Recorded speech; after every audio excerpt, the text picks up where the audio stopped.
Mesdames et messieurs, bonsoir. Merci de nous retrouver pour ce nouveau numéro de l'Échiquier international. Nos numéros consacrés donc à Gaza se poursuivent, bien entendu, autant que se poursuivra l'attaque injuste contre Gaza.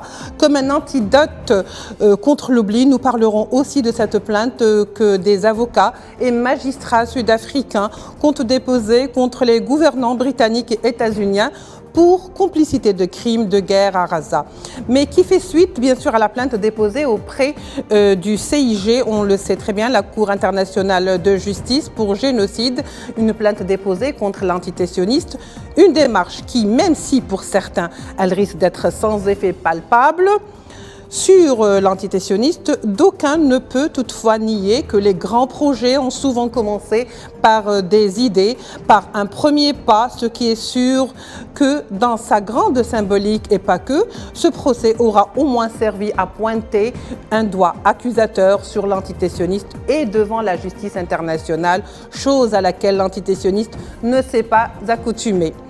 Entre-temps, à Kampala, Gaza se centre au cœur des débats dans une conjoncture de polarisation, de non-alignement, où le non-alignement plutôt devient une nécessité. Mesdames et messieurs, bienvenue à l'Échiquier international. Le débat est lancé dans un petit instant.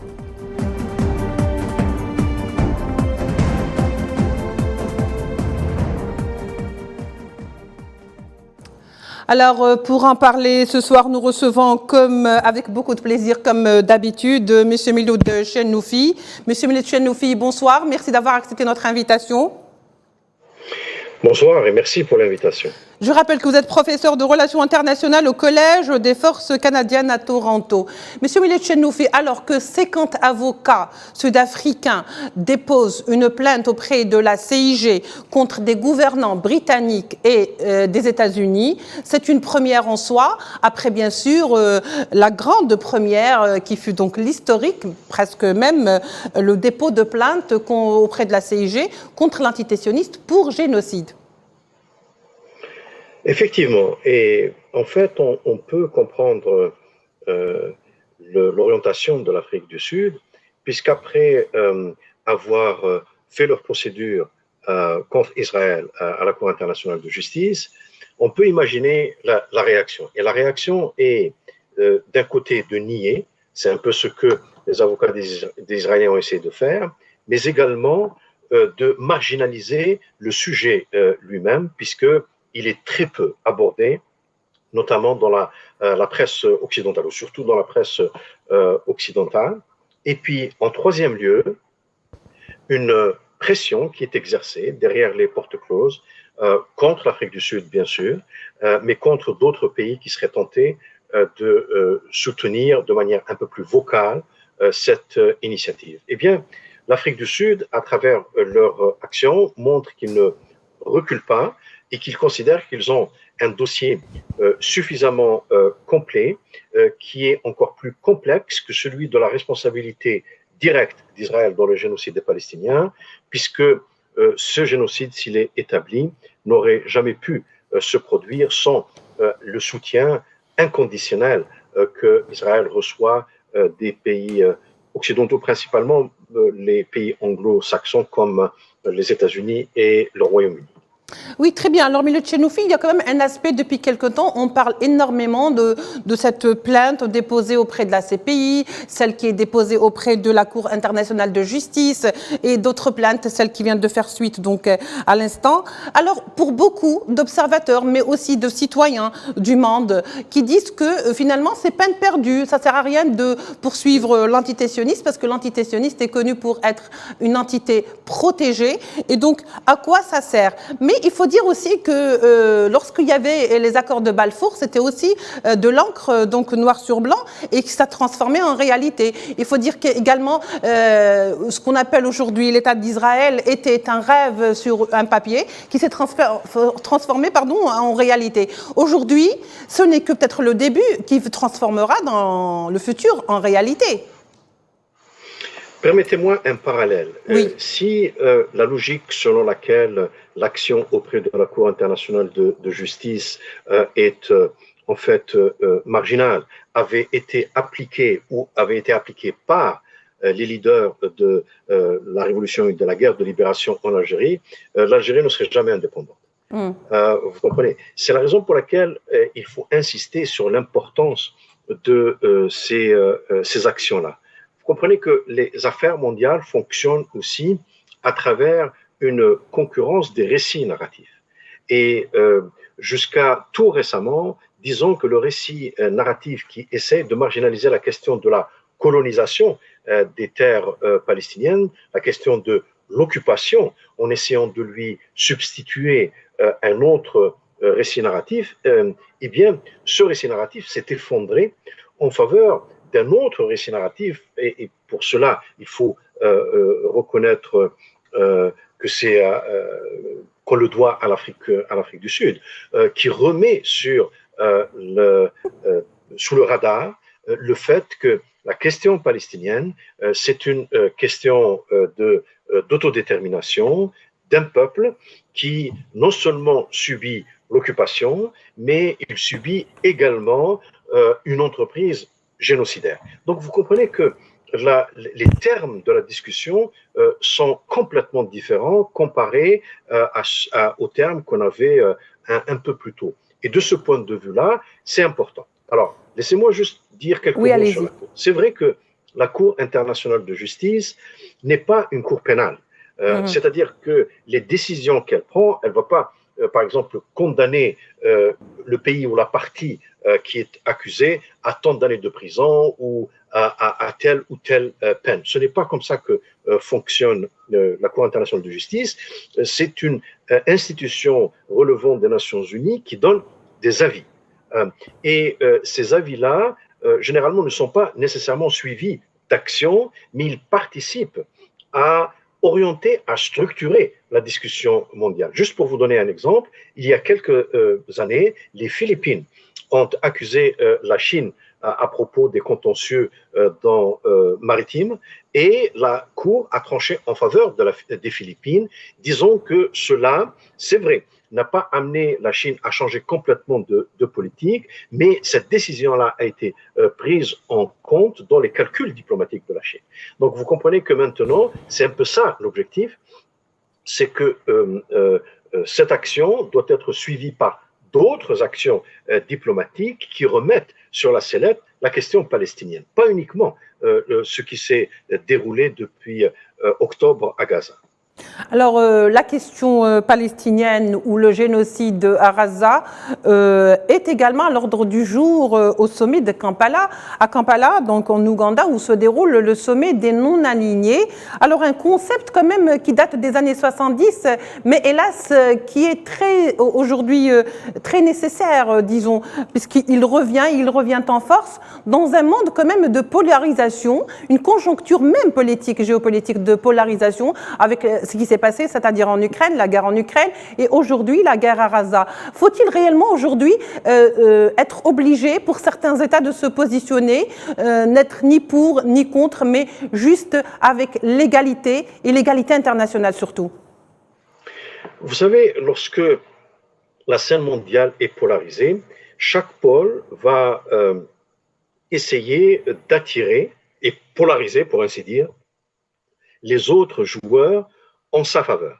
Donc, les États qui ne représentent pas nécessairement des pôles, parmi les pôles qui existent, eh bien, représentent une sorte d'enjeu.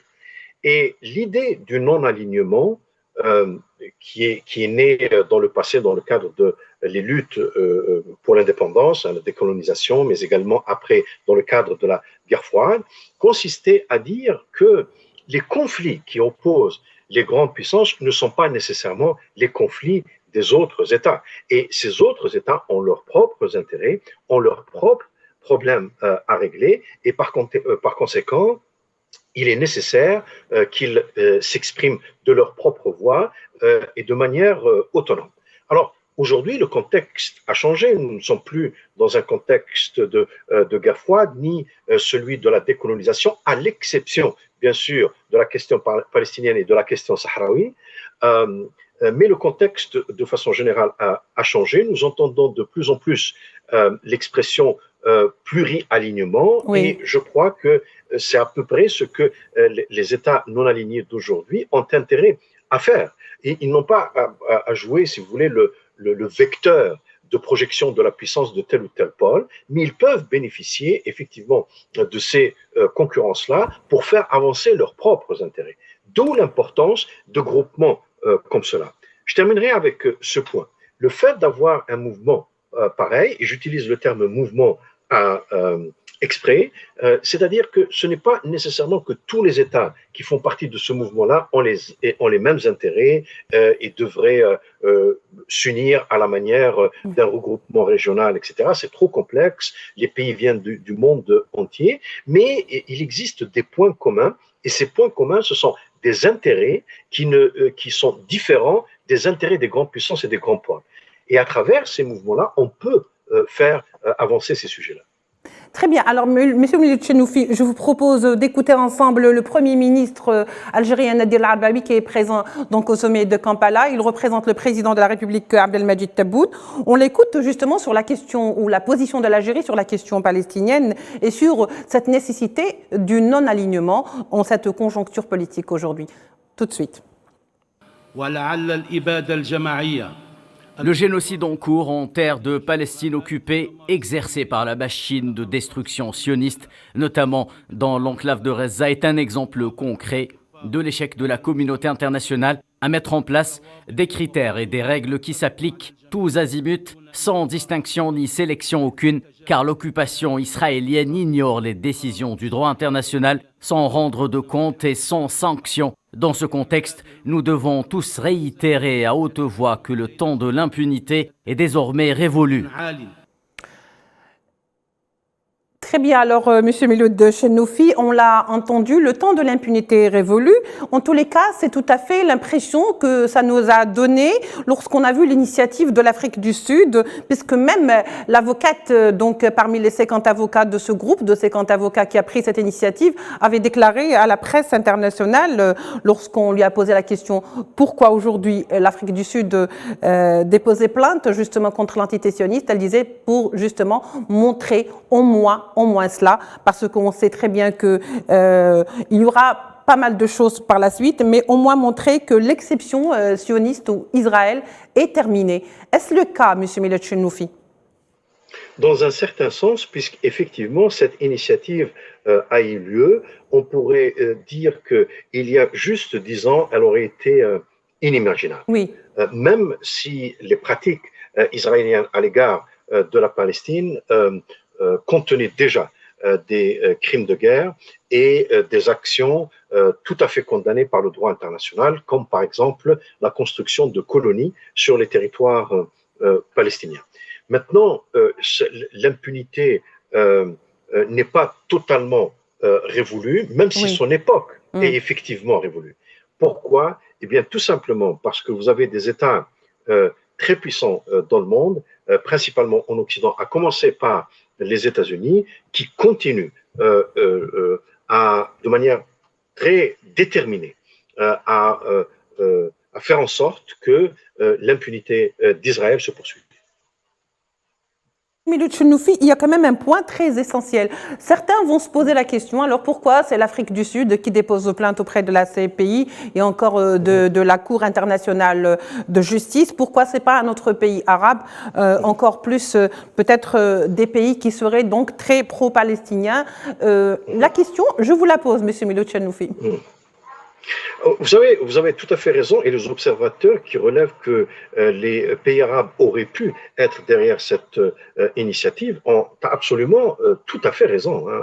C'est incompréhensible, tout à fait incompréhensible, que de telles initiatives ne sont pas prises par des pays arabes, d'autant plus qu'ils peuvent le faire en tant que groupe, pas en tant qu'État individuel.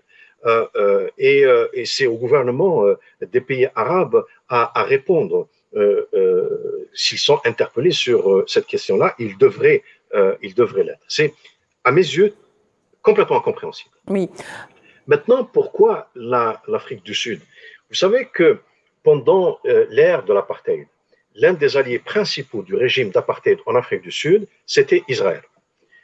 Pour des raisons évidentes. C'est-à-dire que l'apartheid en Afrique du Sud, qui était basé sur des bandoustans, c'était à peu près ce que les Israéliens considéraient comme étant le maximum qu'ils peuvent faire comme concession à l'égard des Palestiniens, c'est-à-dire créer des bandoustans dans les territoires palestiniens, tout en maintenant l'occupation et la souveraineté israélienne sur les territoires et sur la population palestinienne. Donc, c'est quelque chose qui est profondément ancré dans la mémoire de ceux qui ont lutté contre l'apartheid en Afrique du Sud, à la tête desquels se trouve bien sûr l'ANC de Nelson Mandela. Et ça n'a pas été oublié.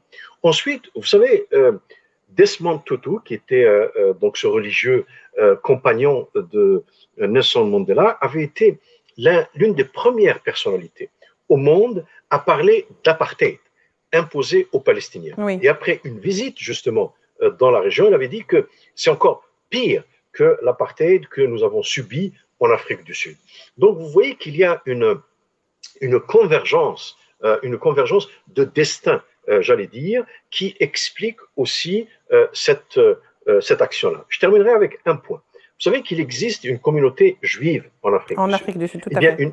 Une bonne partie de la communauté juive en Afrique du Sud soutient le gouvernement sud-africain dans l'action qui est menée contre Israël, tout simplement parce que dans le passé, ils avaient participé à la lutte contre l'apartheid dans ce pays. Donc pour moi, ce n'est pas du tout une surprise. Alors certains ont dit que l'ANC le fait pour des raisons électorales, etc. Je ne crois pas que dépenser autant de capital diplomatique à l'échelle internationale en faveur d'une cause comme la cause palestinienne relève du calcul électoral. Absolument pas. De la même manière que, regardez, le président Biden soutient Israël contre ses propres intérêts électoraux. Ça vous dit que c'est une question, c'est une cause qui est beaucoup plus profonde, qui a des racines beaucoup plus profondes que les calculs électoraux. Alors, très bien. Juste pour répondre à certaines questions, parce que chaque fois on dit pourquoi l'Algérie n'aurait pas fait l'initiative qui a été donc entreprise par l'Afrique du Sud. Il faut dire que pour entreprendre une plainte ou une procédure judiciaire auprès de la Cour pénale internationale ou même de la Cour internationale de justice, il faut que ce soit un pays qui entretient effectivement des relations diplomatiques avec l'entité sioniste, chose que l'Algérie ne peut pas faire parce que de toute façon, d'emblée, l'Algérie refuse toute relation avec l'entité sioniste qui est une entité donc collant et colonisateur. Juste pour la précision. Si vous permettez sur ce point, madame. Oui, allez-y, monsieur Chenofé. Sur ce point, vous savez, le nombre de pays arabes qui ont des relations diplomatiques avec Israël est malheureusement assez considérable. Hein. Oui, justement, j'y viens. Vous avez les pays de la normalisation qui s'ajoutent à Israël, à l'Égypte, oui. La Jordanie. Vous savez, il y avait une masse critique d'États arabes qui auraient pu le faire. Ils ne l'ont pas fait. L'histoire va être très sévère. Oui, justement, j'y viens, monsieur Milo Chenoufi, puisque de toute façon, on voit encore une fois, c'est l'Afrique du Sud qui porte un petit peu le flambeau, l'Afrique du Sud qui a souffert de l'apartheid, vous l'avez très bien dit d'ailleurs. Alors, l'Afrique du Sud, lors de ce sommet de Kampala, avait donc, par le biais de la ministre des Affaires étrangères, très virulente d'ailleurs, avait demandé à tous les pays qui ont signé les accords d'Abraham, justement, de rompre ou d'annuler ces accords. Alors peut-être que ça paraît un petit peu invraisemblable, mais l'appel est lancé. Est-ce que ce n'est pas effectivement un message vers ces pays arabes qui, par leur normalisation, ont complètement donné un poignard dans le dos de la Palestine? Incontestablement. Et parmi ces États-là, il y en a un qui a voulu justement frayer un chemin pour la présence d'Israël au sein de l'Union africaine. Et vous savez que l'Afrique du Sud fait partie des États qui se sont opposés à cela pour la raison évidente de la question palestinienne. Donc, vous avez tout à fait raison. C'est effectivement, ce n'est pas un signal, c'est un message. Et c'est un message clair qui n'est pas codé du tout pour ceux qui veulent bien l'entendre, mais ils ne l'entendront pas. Ça, il ne faut pas trop compter là-dessus. Très bien. Alors, juste une dernière question, Monsieur Milot Chenoufi. Si aujourd'hui on devait prendre la question avec beaucoup de recul, c'est quand même le 105e jour de bombardement sur Gaza, avec autant de violence, si ce n'est plus que les premiers jours, autant de férocité et une cour pénale dont on attend un petit peu le verdict, plutôt de justice, on attend le verdict. Pendant ce temps, il y a quand même une sorte de silence assez suspicieux de la communauté internationale les derniers jours. Comment vous, en tant qu'expert des relations internationales, voyez une sortie ou une solution qui pourrait être élucidée? C'est très difficile à entrevoir parce que vous avez un Premier ministre israélien qui est déterminé à aller dans la logique qui a été la sienne depuis le début. Et vous savez pourquoi il le fait? Tout simplement parce qu'il est incapable de concevoir une autre façon de traiter avec les Palestiniens que celle de la brutalité et de la violence. Ce qui se produit depuis octobre, ce n'est pas un changement de stratégie de la part de Netanyahou. C'est juste une intensification d'une logique de la brutalité et de la violence qui a toujours été la sienne.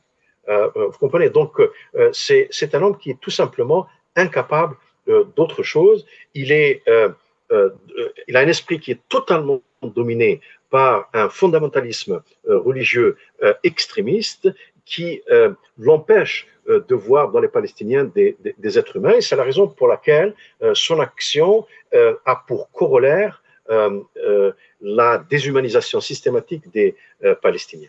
À l'extérieur, en fait, on a toujours voulu que ce qui se déroule actuellement à Gaza et dans les autres territoires palestiniens occupés se déroule à huis clos. Et c'est ce huis clos ou la volonté d'assurer ce huis clos-là qui explique le silence dans lequel on essaye de laisser le sujet, disons, régresser dans l'ordre de priorité des médias, etc. Voilà. Alors maintenant, comment aboutir ou quelle pourrait être une solution à tout cela, tant et aussi longtemps que le principal sponsor d'Israël, que sont les États-Unis, n'auront pas pris leur responsabilité dans ce qui se passe et exercé une pression sérieuse sur le gouvernement israélien, il ne faut pas espérer un arrêt des souffrances des Palestiniens. Aussi, tant et aussi longtemps que les États arabes n'augmentent pas leur niveau d'action diplomatique pour que cela cesse, ça ne cessera pas. Très bien, Monsieur Milot Chenoufi. Alors, juste une petite question. La dernière, je ne peux pas m'empêcher de ne pas la poser. Et puis, je vous demanderai d'être bref parce qu'il ne nous reste pas vraiment beaucoup de temps. Est-ce que vous pensez, comme diraient certains observateurs de l'entité sioniste elle-même, qui disent que, de toute façon, avec ce qui se passe à Gaza aujourd'hui, la géostratégie sioniste est bel et bien finie? En fait, dans un certain sens, en tout cas, elle a été sérieusement secouée. Elle a été vraiment sérieusement secouée. Maintenant, est-ce qu'elle est complètement révolue? Je ne le crois pas parce qu'elle dépend encore une fois de ce que vont faire les États-Unis à un degré moindre le Royaume-Uni. Et même si ce que les États-Unis risquent de faire est contre leurs propres intérêts, eh bien, on peut dire qu'à court terme, l'intimidation, le recours systématique à la violence vont se poursuivre. Bien entendu, l'idée qui a été entretenue pendant très longtemps en Israël et dans les milieux qui soutiennent Israël, selon lesquels c'est un petit pays héroïque qui se défend contre des hordes d'États qui ne sont pas à la page de la modernité, eh bien, ce genre de récit narratif est aujourd'hui intenable. Merci beaucoup, Monsieur Milot Chenoufi. Donc, pile poil avec la fin de l'émission aujourd'hui. Je rappelle qu'était avec nous Milot Chenoufi, professeur de relations internationales au Collège des Forces canadiennes à Toronto. Il était en direct avec nous depuis le Canada. Merci, mesdames et messieurs, à vous de nous avoir suivis. L'échiquier international, vous le retrouverez demain pour un nouveau numéro. Au revoir.